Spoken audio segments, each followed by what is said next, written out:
സാധാരണ new year ഒക്കെ വരുമ്പോൾ എല്ലാവരും സന്തോഷിക്കാറാണ് പതിവ്. പക്ഷേ ഇവിടെ ഒരു ഫാമിലി ആകട്ടെ പേടിച്ചിരിക്കും. കാരണം മറ്റൊന്നുമല്ല, ഓരോ 10 വർഷം കൂടുമ്പോൾ ന്യൂ ഇയറിന്റെ അന്നത്തെ ദിവസം ആ ഒരു ഫാമിലിയിലെ ആരെങ്കിലും മരണപ്പെടും. അതും വളരെ പൈശാചികമായിട്ട്. അതേ കൂട്ടുകാരെ, ഞാൻ ഇന്ന് എക്സ്പ്ലെയിൻ ചെയ്യാനായിട്ട് പോകുന്നത് ഒരു കിഡിലൻ ഇന്തോനേഷ്യൻ ഹൊറർ മൂവിയാണ്. ആദ്യമായിട്ടാണ് കൂട്ടുകാർ നമ്മുടെ ഈ ഒരു കൊച്ചു ചാനൽ കാണുന്നെങ്കിൽ ഇപ്പൊ തന്നെ ഒന്ന് സബ്സ്ക്രൈബ് ചെയ്തേക്കുക, ലൈക്ക് ചെയ്യാനും മറക്കണ്ട. ഒട്ടും വൈകാതെ നമുക്ക് നേരെ കഥയിലോട്ട് കടക്കാം. സിനിമയുടെ തുടക്കത്തിൽ തന്നെ കാണിക്കുന്നത് 2001 കാലഘട്ടമാണ്. നാദിയ എന്ന് പറയുന്ന പെൺകുട്ടി അവളുടെ അമ്മയ്ക്കുള്ള ഭക്ഷണവുമായി റൂമിലേക്ക് പോവുകയാണ്. അമ്മയായ റാഷിദയ്ക്ക് ഒരിക്കലും മാറാത്ത ഒരു രോഗം പിടിപെട്ടിരിക്കുകയാണ്. ഒരുപാട് ഡോക്ടർമാരെ കാണിച്ചെങ്കിലും ആർക്കും തന്നെ ഈ ഒരു രോഗത്തിനുള്ള മരുന്ന് കണ്ടെത്താനായില്ല. നാദിയയ്ക്ക് ഒരു അനിയൻ കൂടിയുണ്ട്. അവന്റെ പേരാണ് യോഗ. അച്ഛൻ പറയുന്നത് മക്കള് രണ്ടുപേരും അനുസരിക്കണമെന്ന് ഇപ്പൊ റാഷിദ മകളോട് പറയുന്നു. പെട്ടെന്നാണ് അസുഖം മൂർച്ഛിച്ച് റാഷിദ രക്തം ഛർദ്ദിക്കുന്നത്.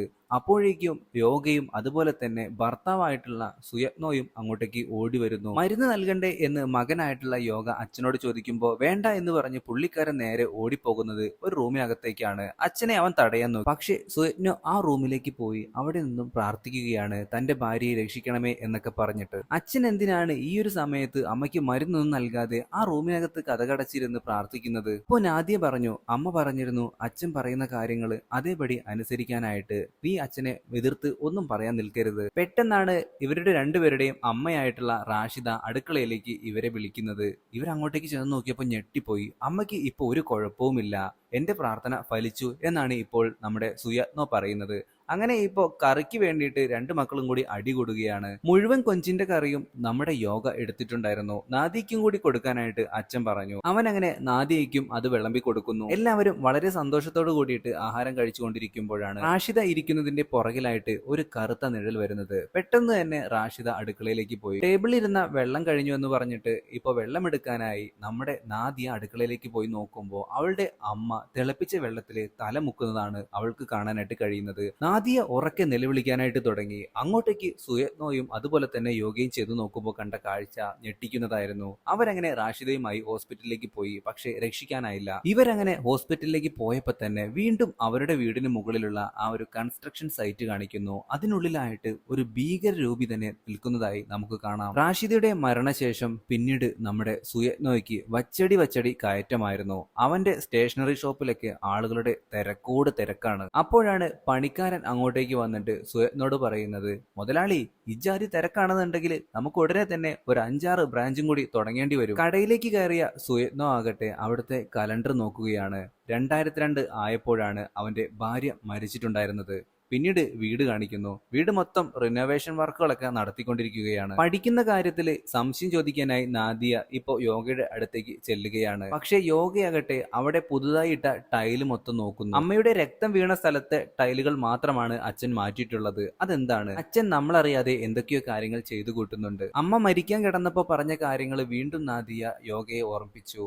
അച്ഛനെ അനുസരിക്കണമെന്നാണ് അമ്മ അവസാനമായി പറഞ്ഞത്. പെട്ടെന്നാണ് ആ ഒരു ടൈലുകൾക്കിടയിൽ നിന്ന് രണ്ട് കറുത്ത കൈകൾ വന്ന് നമ്മുടെ യോഗയുടെ കഴുത്തിൽ പിടുത്തമിടുന്നത്. പക്ഷേ ഇതൊന്നും നമ്മുടെ നാദിയയ്ക്ക് കാണാൻ കഴിയുന്നില്ല. പിന്നീട് ആ ഒരു ടൈലുകൾക്കിടയിൽ നിന്ന് കറുത്ത തേളുകൾ അവന് നേരെ വരുന്നതാണ് കാണാൻ കഴിയുന്നത്. പെട്ടെന്ന് തന്നെ അവൻ അവിടെ നിന്ന് ഓടിപ്പോയി. അച്ഛൻ വന്ന് കാര്യം തിരക്കുന്നുണ്ട്. അപ്പോഴേക്കും ഒരു ആടുമായിട്ട് ഇവരുടെ വീട്ടിലേക്ക് വരുന്നു. ആടിനെ അപ്പുറത്തേക്ക് മാറ്റിക്കെട്ടാനായി സുയത്നോ ആ പണിക്കാരനോട് പറയുന്നു. ഭക്ഷണം കഴിക്കുമ്പോൾ നമ്മുടെ യോഗ പിടിവാശി പിടിക്കുകയാണ്. എന്റെ അമ്മ ഉണ്ടാക്കി തരുന്ന ഭക്ഷണം തന്നെ എനിക്ക് വേണം, അച്ഛൻ എന്തൊക്കെയോ കാര്യങ്ങൾ ചെയ്യുന്നുണ്ടെന്ന് പറഞ്ഞ് അവൻ അച്ഛനെ കുറ്റപ്പെടുത്തുന്നു. ദേഷ്യം പിടിച്ച സുയത്നോ അവിടെ നിന്നും ഇറങ്ങിപ്പോകുന്നു. കരഞ്ഞുകൊണ്ട് ബെഡിൽ കിടക്കുകയാണ് യോഗ. അപ്പോഴാണ് സഹോദരിയായിട്ടുള്ള നാദിയ അവനോടൊപ്പം കിടക്കാനായിട്ട് അങ്ങോട്ടേക്ക് വരുന്നത്. നീ അച്ഛനോട് എതിർത്ത് സംസാരിക്കരുത്, അച്ഛൻ നിന്നെ തല്ലുന്നത് എനിക്ക് കണ്ടു നിൽക്കാനായിട്ട് കഴിയില്ല. കുറച്ചു നേരം കഴിഞ്ഞപ്പോ യോഗയ്ക്ക് അവന്റെ അമ്മയുടെ ശബ്ദം ആ റൂമിൽ നിന്നും കേൾക്കാനായിട്ട് കഴിയുന്നു. ഇത് അനിയത്തിയായ നാദിയോടടുത്ത് പറഞ്ഞെങ്കിലും അവൾ ഉറങ്ങിയിട്ടുണ്ടായിരുന്നു. അടുക്കളയിൽ നിന്നാണ് ഇപ്പോൾ അമ്മയുടെ ശബ്ദം കേൾക്കുന്നത്. അവൻ അങ്ങോട്ടേക്ക് പോയി നോക്കിയപ്പോ അന്ന് നടന്നിരുന്ന അതേ സംഭവം തന്നെ റീക്രിയേറ്റ് ചെയ്ത് കാണിക്കുകയാണ്. അമ്മയാകട്ടെ ആ ഒരു പാത്രത്തിലേക്ക് തലമുക്കുന്നു. ഇത് കണ്ടതും നമ്മുടെ യോഗ പേടിച്ച് വിറച്ച് നിൽക്കുകയാണ്. പെട്ടെന്ന് നോക്കുമ്പോ അവരെ അവിടെ കാണാനില്ല. അപ്പോഴാണ് സുയത്നോ അടുക്കളയിലേക്ക് വരുന്നത്. ഇത് കണ്ടതും മകനായിട്ടുള്ള യോഗ അവിടെ ഉണ്ടായിരുന്ന ഒരു റാക്കിൽ കയറി ഒളിച്ചു. അപ്പോഴേക്കും അച്ഛൻ അറിയാതെ തന്നെ യോഗ റൂമിലേക്ക് പോയി. അടുക്കളയിൽ നിന്ന് സുയത്ന ഒരു കത്തിയും എടുത്ത് ഇപ്പോ മക്കള് കിടന്നുറങ്ങുന്ന റൂമിലേക്ക് വന്ന് അവരൊക്കെ ഉറങ്ങിയോ എന്ന് ഉറപ്പുവരുത്തുകയാണ്. യോഗയാകട്ടെ ഉറങ്ങിയിട്ടുണ്ടായിരുന്നില്ല. അവൻ ഉറങ്ങിയതുപോലെ അഭിനയിച്ചു. രണ്ടുപേർക്കും പുതപ്പൊക്കെ വിരിച്ചു കൊടുത്തിട്ട് സുയജ്ഞോ പുറത്തേക്ക് പോയി. ഇത് കണ്ട് സംശയം തോന്നിയ നമ്മുടെ യോഗയാകട്ടെ അച്ഛനെ പിന്തുടർന്നു. അച്ഛനിപ്പോ ഒരു ആടുമായിട്ട് ആ റൂമിലേക്ക് പോകുന്നത് അവൻ കണ്ടു. ആ ഡോറിന്റെ താക്കോൽ ദ്വാരത്തിലൂടെ അവൻ നോക്കി. ആ കാഴ്ച കണ്ട് അവൻ അമ്പരന്നു. വർഷങ്ങൾ കടന്നുപോയി.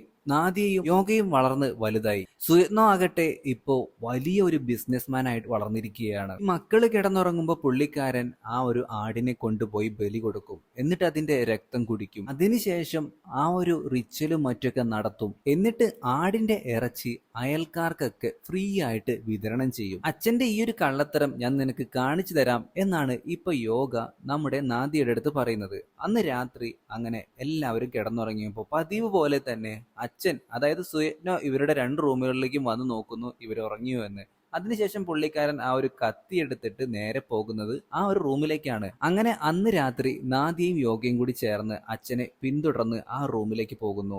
എന്നിട്ട് ആ ഡോറിന്റെ താക്കോൽ ദ്വാരത്തിലൂടെ നോക്കാനായിട്ട് യോഗ നാദിയോട് പറയുന്നു. പേടിച്ച് വിറച്ചാണെന്നുണ്ടെങ്കിലും നാദിയ ആ ഒരു താക്കോൽ ദ്വാരത്തിലൂടെ നോക്കി. ആ കാഴ്ച കണ്ട് നാദിയ അമ്പരന്ന് വിറച്ച് നിൽക്കുകയാണ്. തന്റെ അച്ഛൻ ഇത്രയും ക്രൂരനായ ഒരു വ്യക്തിയാണോ എന്ന് വരെ നമ്മുടെ നാദിയ ചിന്തിച്ചു തുടങ്ങി. ആ ഒരു ആടിനെ കെട്ടിത്തൂക്കിയ ശേഷം കൊലപ്പെടുത്തുന്നു. എന്നിട്ട് അതിന്റെ ചോര കുടിക്കുന്നു. ശേഷം അവിടെ എന്തോ ഒരു റിച്വലും മറ്റൊക്കെ അവിടെ അച്ഛൻ നടത്തുന്നു. ഒരു പ്രത്യേകതരം ക്രീച്ചറിന് വേണ്ടിയിട്ടായിരുന്നു ആ ഒരു റിച്വൽ നടത്തിയിരുന്നത്. അതിനുവേണ്ടി ആ ആട്ടിൻതല സമർപ്പിക്കുന്നു. അച്ഛനുടനെ പുറത്തേക്ക് വരുമെന്ന് മനസ്സിലാക്കിയ നാദിയും യോഗയും അവിടെ നിന്നും മാറിക്കളഞ്ഞു. ഇനി അച്ഛൻ എന്താണ് ചെയ്യുന്നതെന്നാണ് ഇപ്പൊ അവര് രണ്ടുപേരും നോക്കുന്നത്. അവിടെ ഉണ്ടായിരുന്ന ഒരു മൺവെട്ടി എടുത്തുകൊണ്ട് പുള്ളിക്കാരൻ കുഴിച്ചിടുകയാണ് ആ ഒരു ആട്ടിൻതല. ഇനിയും നോക്കി നിൽക്കാനായിട്ട് കഴിയില്ല എന്നും പറഞ്ഞുകൊണ്ട് നാദിയ അച്ഛന്റെ അടുത്തേക്ക് ചെല്ലുകയാണ്. അച്ഛൻ എന്ത് ഭ്രാന്താണ് ഈ ചെയ്യുന്നത് എന്ന് പറഞ്ഞ് അച്ഛനെ വഴക്ക് പറയാനായിട്ട് ആരംഭിച്ചു. സുയജ്ഞോ അങ്ങനെ മക്കളോട് എല്ലാ കാര്യങ്ങളും തുറന്നു പറഞ്ഞു. വളരെ പാവപ്പെട്ടവനായിരുന്നു നമ്മുടെ സുയജ്ഞോ. ഒന്നും ഉണ്ടായിരുന്നില്ല കയ്യില്. അപ്പോഴാണ് ഈ ഒരു റിച്വൽ നടത്തുന്ന കാര്യം അവന്റെ ശ്രദ്ധയിൽപ്പെട്ടത്. ഈ ഒരു റിച്വൽ ചെയ്തോട് കൂടിയിട്ട് എല്ലാ ബിസിനസ്സും പച്ചപിടിക്കാനായിട്ട് തുടങ്ങി. പക്ഷെ ഇതൊന്നും നമ്മുടെ യോഗ കേട്ടു നിന്നില്ല. എന്റെ അമ്മയുടെ മരണത്തിന് ഉത്തരവാദി നിങ്ങളും നിങ്ങളുടെ ഈ ഒരു ക്രീച്ചറും തന്നെയാണെന്നും പറഞ്ഞുകൊണ്ട് അവിടെ ഉണ്ടായിരുന്ന എല്ലാ വിളക്കുകളും എല്ലാ പൂജാ സാധനങ്ങളും നമ്മുടെ യോഗ എടുത്ത് എറിയാനായിട്ട് ആരംഭിച്ചു. പെട്ടെന്ന് തന്നെ സുയജ്ഞ അങ്ങോട്ടേക്ക് വരികയും അവനെ തടയുകയും ചെയ്യുന്നു. എന്നിട്ട് എന്റെ മകൻ ചെയ്ത പ്രവൃത്തിയിൽ ക്ഷമ ചോദിക്കുന്നു എന്ന് ആ ഒരു ക്രിയേച്ചറിന് നേരെ നോക്കി അവൻ പറയുകയാണ്. പിന്നീടുള്ള ദിവസങ്ങളിൽ മൊത്തം യോഗ എവിടെ നോക്കിയിട്ടുണ്ടെങ്കിലും പ്രേതങ്ങളെ കാണാനായി തുടങ്ങി. അമ്മയുടെ അവസാനത്തെ വിഷായിരുന്നു അച്ഛൻ പറയുന്നത് കേൾക്കണമെന്നുള്ളത്. അത് വീണ്ടും നാദിയ യോഗയെ ഓർമ്മിപ്പിക്കുന്നു. നാദിയ അങ്ങനെ കമ്പ്യൂട്ടർ ക്ലാസ്സിലിരിക്കുമ്പോ അവള് സെർച്ച് ചെയ്ത് നോക്കുന്നത് ഈ ഒരു ക്രിയേച്ചറിനെ പറ്റിയിട്ടായിരുന്നു. അത് അവിടെ ഉണ്ടായിരുന്ന കുട്ടികൾ മൊത്തം കണ്ടു. കാരണം അവളുടെ കമ്പ്യൂട്ടറും ഈ ഒരു പ്രൊജക്ടറും തമ്മിൽ കണക്റ്റഡ് ആയിരുന്നു. ആ ഒരു സംഭവത്തോട് കൂടിയിട്ട് എല്ലാ കുട്ടികളും അവളെ കാണുമ്പോൾ ആട് കരയുന്നത് പോലെ മേ എന്ന് കരഞ്ഞുകൊണ്ടിരിക്കും. അങ്ങനെ സഹിക്ക വയ്യാതെ അവൾ അവിടുത്തെ ലൈബ്രറി റൂമിലേക്ക് പോവുകയാണ്. ലൈബ്രറി റൂമിന്റെ ചാർജ് ഉള്ളത് ഒരു പയ്യനാണ്. അവന്റെ പേരാണ് ബസ്താല. നാദിയയ്ക്ക് ആകപ്പാടി സമാധാനം കിട്ടുന്നത് ഈ ഒരു ലൈബ്രറിയിൽ വരുമ്പോൾ മാത്രമാണ്. നാദിയുടെ വീട്ടില് ഓരോ ദിവസവും ഓരോ പ്രശ്നങ്ങളാണ്. ഇപ്പോഴത്തെ പ്രശ്നം എന്ന് പറഞ്ഞിട്ടുണ്ടെങ്കിൽ വീട്ടിൽ കറണ്ട് ഇല്ല. എന്താണ് ഇതിന്റെ കാരണമെന്ന് ആര് വന്ന് നോക്കിയിട്ടും കണ്ടെത്താനായിട്ട് പറ്റുന്നില്ല. അന്ന് വൈകിട്ടായിട്ടും സുയജ്ഞോയും യോഗയും വീട്ടിലേക്ക് എത്തിയിട്ടില്ല. എന്താണ് കാര്യമെന്നറിയാനായിട്ട് അവൾ ഫോണിൽ വിളിച്ചു നോക്കുന്നുണ്ട്. പക്ഷെ പെട്ടെന്ന് അവളുടെ ഫോണിൽ ചാർജ് മൊത്തം തീർന്നു. കറന്റും ഇല്ല. അടുത്തുള്ള വീട്ടിലേക്ക് അപ്പൊ അവള് ചാർജറുമായിട്ട് പോവുകയാണ്. ഇവളെ കണ്ടതും അയൽക്കാരി വലിയ സ്വീകരണം തന്നെ നടത്തുകയാണ്. കാരണം അടുത്തുള്ള അയൽക്കാരെല്ലാം ഇപ്പൊ ഈ ഒരു നാദിയെയും കുടുംബത്തെയും ഭയങ്കര കാര്യമാണ്. ഫ്രീ ആയിട്ട് ആട്ടിറച്ചി മറ്റൊക്കെ ഇടയ്ക്കിടയ്ക്ക് കൊടുക്കാറുണ്ടല്ലോ. ഫോണൊക്കെ ചാർജിനിട്ടു. അവിടുത്തെ പിള്ളേരാണെന്നുണ്ടെങ്കിൽ ഈ ഒരു ആട്ടിറച്ചി കുറുക്കുറെ തിന്നുന്ന പോലെ തിന്നോണ്ടിരിക്കുകയാണ്. നാദിയക്ക് ഇത് കാണുമ്പോ തന്നെ അറപ്പ് തോന്നുകയാണ്. മറുവശത്ത് വീട്ടിലേക്ക് നമ്മുടെ യോഗ എത്തിയിട്ടുണ്ടായിരുന്നു. നാദിയ അയൽക്കാരിയുടെ വീട്ടിലാണെന്നൊന്നും നമ്മുടെ യോഗയ്ക്ക് അറിയില്ല. അവൻ അങ്ങനെ നാദിയ അന്വേഷിച്ച് പോകും. അവിടുത്തെ ഒരു റൂമിലായിട്ട് അവൾ അങ്ങനെ പുറംതിരിഞ്ഞ് നിൽക്കുന്നുണ്ട്. നീ എന്താ ഇവിടെ നിൽക്കുന്നേ? നിനക്ക് എന്താ പറ്റിയേ? ഈ ഇരുട്ടത്ത് നീ എന്ത് ചെയ്യാ എന്നും പറഞ്ഞുകൊണ്ട് അവളുടെ തോളില് അവൻ പിടിക്കാൻ നോക്കുകയാണ്. പെട്ടെന്നാണ് ആ സ്ത്രീ രൂപം തിരിഞ്ഞു നിൽക്കുന്നത്. ആ കാഴ്ച കണ്ട് അവൻ നടുങ്ങിപ്പോയി. ഒരു ഭീകര രൂപിയായിട്ടുള്ള പ്രേതം അത് അവന്റെ കഴുത്തിൽ കയറിയിട്ട് പിടിക്കുകയാണ്. യോഗ നിലവിളിക്കുന്നത് കേട്ടിട്ടാണ് അങ്ങോട്ടേക്ക് നാദിയ ഓടി വരുന്നത്. അച്ഛൻ പറയുന്നത് തന്നെയാണ് ശരി. ആ ഒരു റിച്വൽ നടത്തുന്നതിനായിട്ട് ഞാൻ എന്തായാലും അച്ഛനെ സഹായിക്കാൻ പോവുകയാണ്. എനിക്കിതൊന്നും കണ്ടു നിൽക്കാനായിട്ട് കഴിയില്ല എന്നാണ് നാദിയ പറയുന്നത്. അങ്ങനെ ഇപ്പോ അച്ഛനും നാദിയയും കൂടി ചേർന്നിട്ടാണ് ആ ഒരു ആടിനെ ബലി കൊടുക്കുന്നത്. ഈ എന്ത് ഭ്രാന്താണ് ചെയ്യുന്നതെന്ന് നാദിയുടെ അടുത്ത് യോഗ ചോദിക്കുന്നുണ്ട്. അമ്മ മരിക്കുന്നതിന് മുമ്പായിട്ട് ഇത് തന്നെയാണ് പറഞ്ഞിട്ടുണ്ടായിരുന്നത്. അച്ഛൻ എന്ത് പറയുന്നതോ അത് അനുസരിക്കണമെന്ന്. ഞാൻ അതാണ് ഇപ്പോൾ ചെയ്യുന്നത് എന്നും പറഞ്ഞുകൊണ്ട് അച്ഛൻ ആ ഒരു റിച്വലും കഴിഞ്ഞിട്ട് ആട്ടിൻതല കൊണ്ടുവരുമല്ലോ. അപ്പൊ അതിനായിട്ടുള്ള കുഴിയെടുക്കുകയാണ് ഇപ്പോ നമ്മുടെ നാദിയ. മനസ്സില്ലാ മനസ്സോടെയാണെന്നുണ്ടെങ്കിലും ഇപ്പൊ യോഗയും അവരുടെ കൂട്ടത്തിൽ കൂടി. അങ്ങനെ അവരത് ചെയ്യുമ്പോൾ തന്നെ വീട്ടിലിതേ കരണ്ട് വന്നു. എല്ലാ കാര്യങ്ങളും പഴയപടിയാവുന്നു. തൊട്ടടുത്ത ദിവസം തന്നെ ഈ ഒരു റിച്വലിന് ഉപയോഗിച്ച ആ ഒരു ആട്ടിറച്ചി നാദിയയും അതുപോലെ തന്നെ അച്ഛനും കൂടി ചേർന്ന് ആ ഒരു അയൽക്കാർക്ക് എല്ലാവർക്കും കൊണ്ടുചെന്ന് കൊടുക്കുകയാണ്. എല്ലാവർക്കും വളരെ സന്തോഷം. 6 മാസങ്ങൾ പിന്നെയും കടന്നുപോയി. യാതൊരു തരത്തിലുള്ള ഉപദ്രവവും പിന്നീടുണ്ടായില്ല. പക്ഷേ ഇന്ന് 10ാം വർഷം വീണ്ടും തികയാൻ പോവുകയാണ്. അച്ഛനും മക്കളും കൂടി ന്യൂ ഇയർ ആഘോഷിക്കാനുള്ള തിരക്കിലാണ്. ഒരുമിച്ച് 3 പേരും കൂടി ചേർന്ന് ഇപ്പൊ ഭക്ഷണം പാചകം ചെയ്തുകൊണ്ടിരിക്കുക. നീ ആ ഡ്രസ്സൊക്കെ മാറിയിട്ട് പുതിയ ഡ്രസ്സൊക്കെ ഇട്ട് വാന്ന് അച്ഛൻ പറയുന്നുണ്ട്. അതനുസരിച്ചുകൊണ്ട് നമ്മുടെ യോഗ റൂമിലേക്ക് പോയപ്പോ അവിടുത്തെ അലമാര തനിയെ തുറന്നു വരികയാണ്. അവരങ്ങനെ അത് അടച്ചുകൊണ്ട് വീണ്ടും മുന്നോട്ടേക്ക് ചെന്നപ്പോ ഡോറിന് ഫ്രണ്ടിലായിട്ട് ആട്ടിൻ തലയുള്ള ആ ഭീകര ജീവി അവന്റെ മുൻപിലേക്ക് വരുന്നു. അവൻ ഉറക്കെ നിലവിളിച്ചു. പക്ഷെ ആ സമയത്ത് ന്യൂ ഇയർ ആയിട്ടുണ്ടായിരുന്നു. പടക്കം പൊട്ടിക്കുന്നതിന്റെ സൗണ്ട് കൊണ്ട് ഇവർ രണ്ടുപേരും അത് കേട്ടില്ല. പക്ഷെ സംശയം തോന്നിയ നമ്മുടെ നാദിയ റൂമിലേക്ക് ചെന്ന് നോക്കുകയാണ്. ആ കാഴ്ച കണ്ട് അവൾ ഞെട്ടിപ്പോയി. തന്റെ സഹോദരൻ ഇപ്പോ വായുവിൽ ഉയർന്നു നിൽക്കുകയാണ്. അവനെ തറയിലേക്ക് വെറുതെ ഇങ്ങനെ എടുത്ത് അടിക്കുന്നുണ്ട്. എന്താണെന്ന് മനസ്സിലാവുന്നില്ല. നാദിയുടെ മുമ്പിൽ വെച്ചിട്ട് തന്നെ ആ ഒരു ക്രീച്ചർ വളരെ പൈശാചികമായി യോഗയെ തീർത്തു കളയുന്നു. ആശുപത്രിയിലേക്ക് കൊണ്ടുപോകുന്ന വഴിയിൽ CPR ഒക്കെ കൊടുത്തു നോക്കി. പക്ഷെ ഒരു പ്രയോജനവും ഉണ്ടായില്ല. അടുത്ത ദിവസം തന്നെ നമ്മുടെ യോഗയുടെ കബറടക്കം നടക്കാനായിട്ട് പോവുകയാണ്. പള്ളിക്കാരും മറ്റ് അയൽക്കാരും അങ്ങോട്ടേക്ക് വന്നിട്ടുണ്ടായിരുന്നു. പക്ഷെ ഈ ഒരു മൃതദേഹം വഹിച്ചു കൊണ്ടുപോകുന്നത് നമ്മുടെ സുയജ്ഞയുടെ തന്നെ പണിക്കാരായിരുന്നു.